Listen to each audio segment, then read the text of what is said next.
Hello and welcome back to my channel. So today we are going to talk about Evil season 2 episode 3.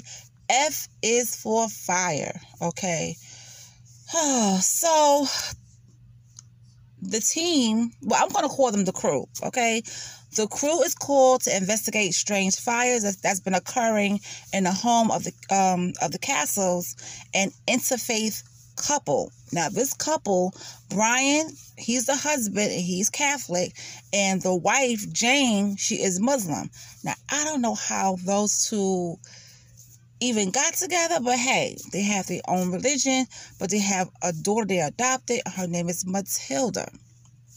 Okay, and they teach Matilda both religions. Okay, but okay, Matilda is somehow behind the fires due to her birth mother's history with arson, right? Now, they had no luck with the psychologist, so they decided to call in some spiritual guidance. And that's how the crew became about and took their case. Okay. So, Kristen, she starts to interview or have a conversation with Matilda. She's trying to form a bond with her, right? And she's talking to her while she's trying to form a bond with her. She's talking to the girl about the teacup set. She says, you know, my daughter has one just like that. Okay, so then Kristen starts prying a little bit, asking Matilda about the fires. But she, you know, denies, saying that she started them. She tells Kristen, I'm not starting the fires. It's not me. It's not me. So, and she's, you know, blaming a man with no eyes and a fiery head. So, on the nanny footage from Matilda's room, it raises even more questions now, because this fire just started out of nowhere. She's waking up, she sits up in bed, and she was like, no, I won't do it. And the fire goes off in her closet. Okay. So, of course, Crystal is still skeptical of all of this stuff.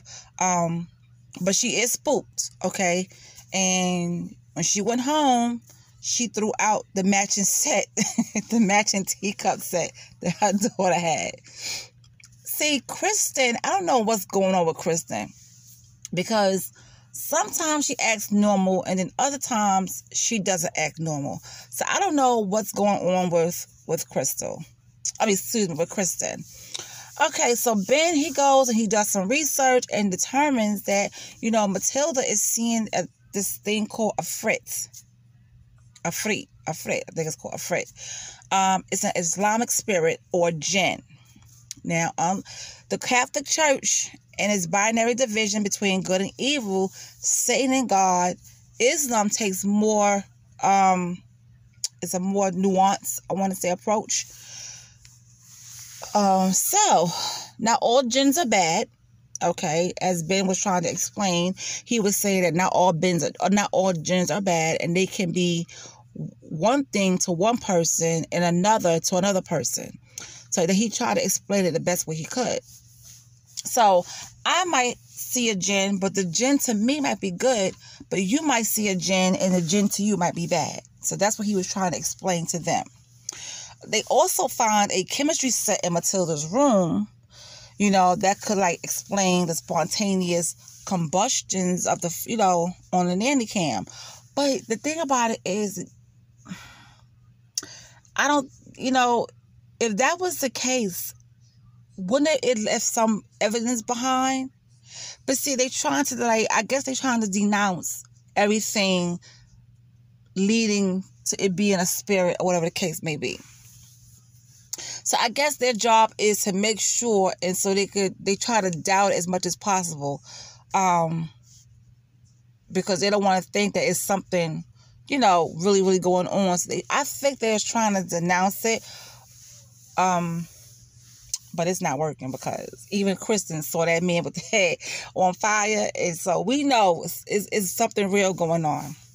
But anyway, Matilda, she continues to deny that she started the flames, and then Brian and her mom, you know, Brian and Jan was saying, please don't lie to us, you know, please don't. So, honey, I think Matilda grabbed Kristen's hand and she started speaking Arabic. And in Arabic, it says, a fire will burn whoever is close and jump to one of you, she has warned. At that moment, they should have knew something was going on. At that moment, right then and there. They should have known something was going on. And then Matilda also says that the jinn will continue to haunt her until it has somewhere else to go. Okay? And that's when the change came over Matilda, and she started speaking Arabic, and she put her hand on top of Kristen's hand, and that's what she said, a fire will burn whoever is close and jump to one of you. And that's a warning. That's a warning. Okay, so Kristen, she driving home, and she sees the jinn. Okay, so it's confirming Matilda's prophecy. This is confirming what Matilda was saying all along. She started to see the jinn, but you don't think Kristen would tell these people that she saw it, so they could stop thinking this girl is crazy. But she does not. Okay, so Ben also, this demon, has been visiting him, and they having conversations, and he's just laying there like, hey, what are you doing here? What do you want? And obviously it seemed like this demon is in love with Ben, I guess. So she takes out her retainer and put it on the dresser. And he said, what is that? And she said, my retainer. And I can't believe what I'm about to say. So as she leaves the retainer on the nightstand, and she starts to go down as if she was getting ready to give Ben excited, and how can I say it? An exciting presence, okay, down below. So I was like, what is going on here? I was like, wait a minute, what is she trying to do? I mean, like, okay, it's weird. It just gets weird. Anyway, she also warns him that his friends don't take his religion seriously. So I think she's trying to cause some divisions between Ben and the crew, but I don't think it's going to work. Oh, so now Ben knows she is just trying to cause division, like I said, within the team, aka the crew, and he sees right through this demon. But when Brian requests an exorcism for Matilda without asking Jane's permission, Ben pushes back. To David's, explaining that since it's a jinn, an Iman should be consulted. So, if I'm pronouncing the name right, Iman. So they feel as if this is a jinn, and this is in Arabic religion, or they mainly know about this, that a person that has experience with jinns in that religion should be the one to do an exorcism. But it gets a little, it gets a little crazy. Okay, so, David and Ben argue back and forth, which devil is worse, and Kristen, facing her own inner demons, and continues to slide into temptation and sin, after she done killed Mr. LaRue. Now she's all hot and horny, and she gets all dressed up, because she's been having these dreams of fire and, a woman and a man, in a real sexual way. So she gets all dressed up and everything. She goes to the bar. She tells her oldest daughter to watch the kids. She'll be back and stuff like that. So she flirts with this guy that comes over to her and to buy her a drink. And she allows him to. Okay. She basically was flirting her way into bed with this, was it Colin or Lance? I think it's Colin. Okay. Because Lance was sitting over there. But my thing is this. Why was he over there with another dude? Like, were they out as friends, were they out as friends and stuff like that? Because I don't know. But anyway, so I think it was Colin. So she's like being all flirtatious and stuff. And I'm like, oh my goodness. So I'm like, please don't let nothing happen, because I just don't think Kristen is in her right head, and she's definitely not in the right space for this. Well, she told, he asked her, can we get out of here? She was like, yeah, but let me go to the bathroom and freshen up and stuff like that. And she walks to the hallway, she looks back, and she sees the exit. And next thing we know, homegirl is in her car going home. Now, it looked like this is taking place in New York. But my thing is, where does she live at where she's under that train that goes by like that? Because I'm not familiar with any place in New York City, because that's where I'm from, that has that. But I do think they film in between places. I think they use New York City for some scenes, and then use her house for a different scene in a different place, I think. But anyway, so it was a good thing Miss Thing got cold feet, because I can't see her doing this. I don't know what got into her. Maybe she was, feeling some type of way because her husband is back on his trip, and maybe she needed something she could feel, and she ran from it. So it is what it is. Well, she looks in the back of her car, and that dang Jinn, that man with the fiery head, is sitting in the back of her car seat. And I'm like, Lord, please don't let this thing cause her to have a car accident, because that don't need to happen. Okay, here go crazy Cheryl. Oh, Lord, Cheryl is just, we didn't see Leland this week, but they try to make up for Cheryl. Cheryl is just as crazy as Leland, and I can actually see why they were a couple. But anyway, Cheryl becomes a patient of Dr. Boggs. Now, Dr. Boggs is Kristen's therapist, okay? So, so she uses an alias name so she can get, so she can use him to get back into her daughter's good graces. But when she's talking to him, she's telling him about her daughter named Jasmine, and all this kind of stuff. It works, and Cheryl is able to make up with Kristen. But not too long, Dr. Boggs, he finds out that the two are related.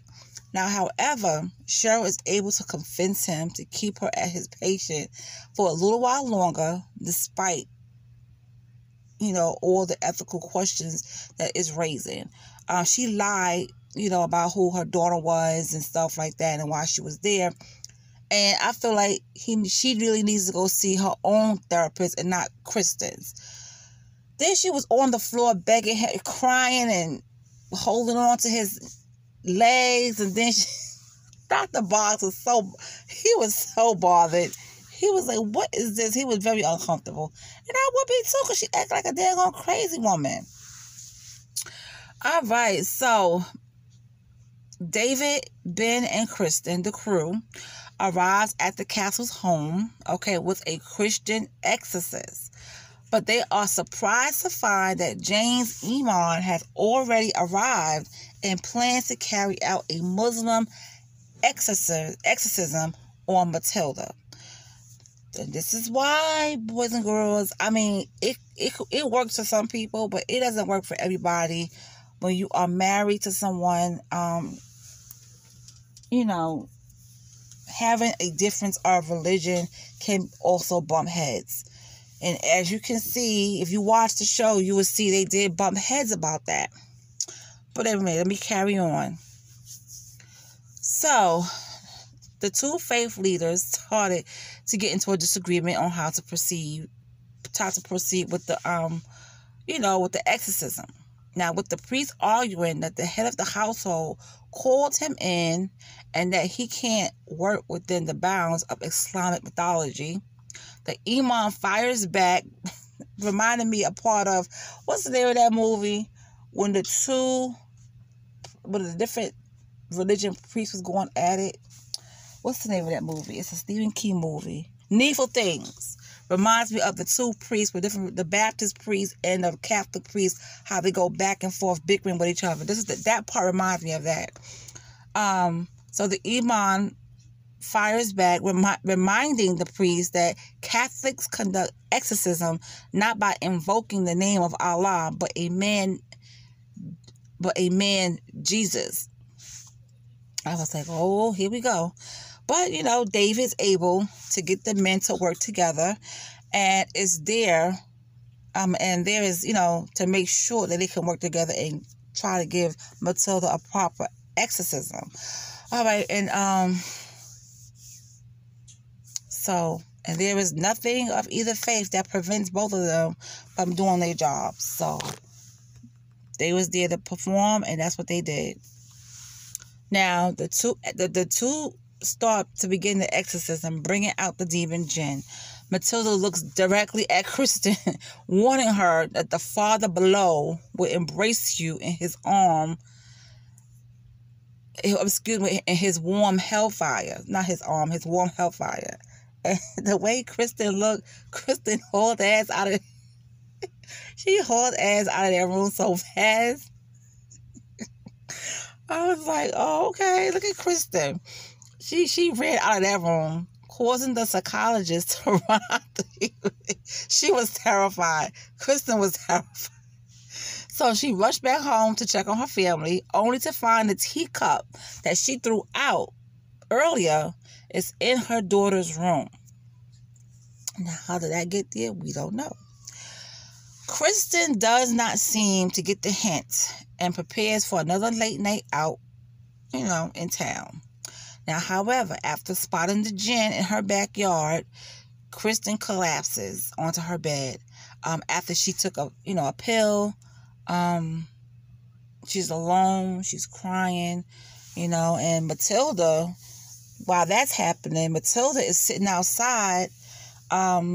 She spends the rest of her evening sitting on the lawn watching a fire consumed out of one of her family trash bins. I'm like, Lord, this is just too much. So that is the end of episode 3.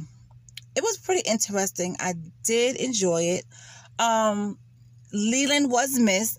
Is it weird that I missed Leland this week? Because he's always doing something. But if you saw the previews for next week, Leland is back. He is. I can't help it. Every time I think about Leland, I just laugh. But next week he will be back. Next week he will be back. All right, so next week's episode, it will come on Sunday, July 11th, and it will stand for E is for Elevator. E is for Elevator, and, the previews look kind of interesting. So, thank you guys for listening to my recap/review. I really did enjoy. I enjoy all the episodes. It just gets better and better. Each week, it gets better and better. This week, I did miss Leland, okay? But I want to also bring up the fact that in the beginning with David and the sister, the nun, was trying to break down and figure out those sigils. Is it called sigils? Oh, God. Well, the maps. I think something is going on with that fertility clinic because every child, Matilda is from there. So I think with every child that was, helped conceive from there or whatever it was, however they help with, with fertility, something evil is going on with that. I do believe. What do you think? Do you think something is really evil going on there with that fertility clinic? If you believe that, please let me know in the comment section. I would love to hear about it. And that's all I got right now, guys. So I will talk to you later. Y'all have a great Sunday.